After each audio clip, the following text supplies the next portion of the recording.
I received a text message about 2 days ago from one of my classmates asking, how do I feel about cover letters and thank you notes? She referenced that, and I think the question was more so towards thank you notes, but I also answered talking about cover letters because to me, they kind of go hand in hand.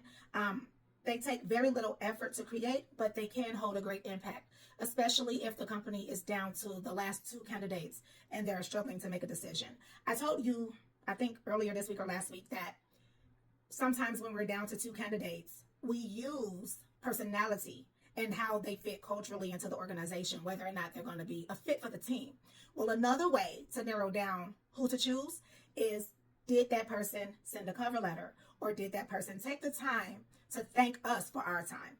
That can hold a lot of weight. It just depends on the person. What a cover letter does is it bridges the job description and your resume, and it allows you to fill in the blank. Perhaps there is a gap in your employment.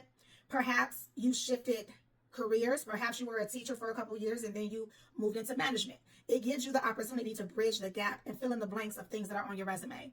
It also allows you to highlight why that company is of interest to you. What is it about this company that made you apply? If you notice, especially if you apply on LinkedIn, they do give you the opportunity to highlight your top employers. So they give you 3 opportunities, I believe.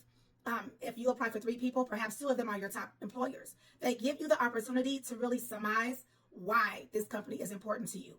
That should tell you that for some of these companies, it's important for them to know that you consider them a top employer, as well as you have a significant interest in joining their team. So that's what a cover letter does. When it comes to me, I do not personally read cover letters. However, I do create them. Now, when I apply for jobs, I will submit a cover letter if there's a portion of the application that says insert cover letter here, because for me, if they put a place for me to put one, that tells me that they probably want one. And I also put them in if it's required, right? Because you have to do it if it's required. But just know that it can bridge that information between the job description and your actual qualifications on your resume. Like I said, I don't read it, but I do appreciate them. And I understand that it takes a lot to actually sit down and write a cover letter, especially when you personalize it.